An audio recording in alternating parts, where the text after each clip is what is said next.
ভর্তা বাঙালি বরাবরই কিন্তু ভর্তা প্রেমী। তো ভর্তার নাম শুনলে আগেই কিন্তু জিভে জল চলে আসে। তো আমি আজ তোমাদের জন্য ভর্তা নিয়ে এসেছি। তো চলো কিসের ভর্তা দেখাবো, দেখতেই থাকি। Let's go. আসসালামু আলাইকুম এভরিওয়ান, আশা করি সবাই ভালো আছো, আমিও ভালো আছি। পুরোর মতো আজকে তোমাদের সামনে আমি একটা রেসিপি নিয়ে হাজির হয়েছি।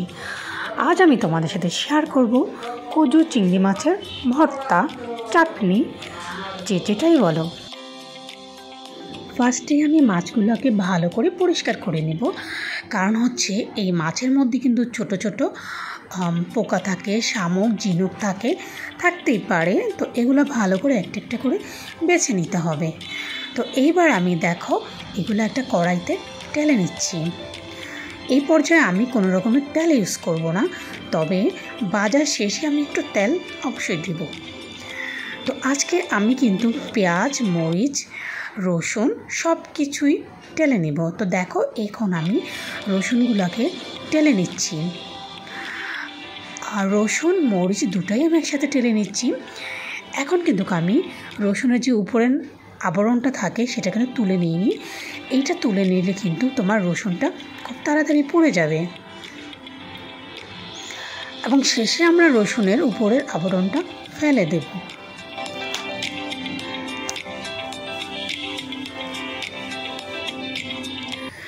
তো দেখো আমার রসুন মরিচ ডালা যখন হয়ে গেল, এই পর্যায়ে আমি চলে যাব আমার পেঁয়াজগুলো আছে, পেঁয়াজগুলো ঢেলে নেব।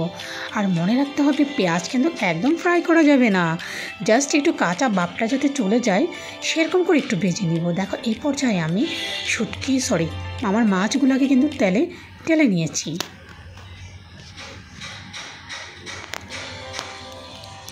তো চলো তোমাদেরকে এখন আমার ফাইনাল ইনগ্রিডিয়েন্টগুলো আরও একবার একসাথে দেখিয়ে দিচ্ছি। আমি এখানে শুকনো মরিচ ঢেলে নিয়েছি চিংড়ি মাছ, নিয়েছি পেঁয়াজ, নিয়েছি রসুন।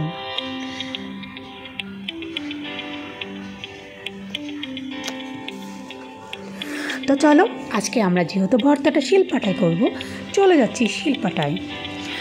তো মরিচটা তো শুকনা, এটা বাড়তে কিন্তু কষ্ট হয়ে যাবে, বাট এখানে আমি কোনো রকম পানি ইউজ করব না।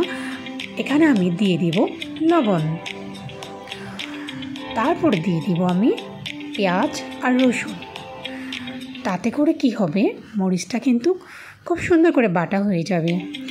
বিকজ এখানে যদি আমি কোনো রকম পানি ব্যবহার করি তাহলে কিন্তু ভর্তাটা টেস্ট কম লাগবে, প্লাস একটু পানসে ভাব লাগবে। তো পানিটা না দেওয়াটাই ভালো। কেউ চাইলে তোমরা দিতেই পারো, বাট আমরা কোনো রকম পানি ইউজ করি না। তো দেখো আমরা মরিচ টরিচ সব কিছু বেটে নিচ্ছি। আরেকটা কথা, যেটা ভর্তা বলতেই তুমি যদি একদম মিশ করে ফেলো না, সেটা খেতে মজা লাগে না। একটু আদা বাটা ভাবটা থাকলে কিন্তু ভর্তাটা ভালো লাগে। তো দেখো আমার মরিচ সব কিছু বাটা হয়ে গেলে আমি এই পর্যায়ে অ্যাড করে দেব মাছগুলো। তো সব কিছুর সাথে মাছগুলো আমরা বেটে নিচ্ছি।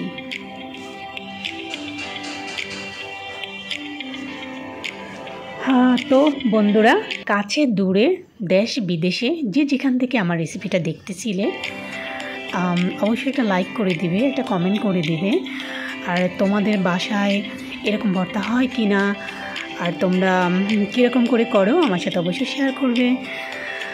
আর আমার ভর্তাটা এবার কেমন হয়েছে তারও সুন্দর একটা কমেন্ট করবে। তো আমার ভর্তাটা মোটামুটি দেখা হয়েই গেছে। তো ফাইনালি আমি আরেকটু বেটে নেব।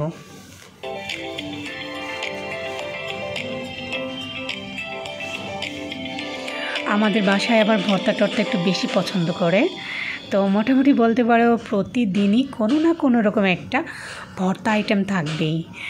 তো বিভিন্ন রকমের শুটকির ভর্তা আমরা খাই, তো মাছের ভর্তাও খাই, ইভেন আমরা ধনেপাতার ভর্তা বা পাহাড়ি রকমের ভর্তা খাই আমরা।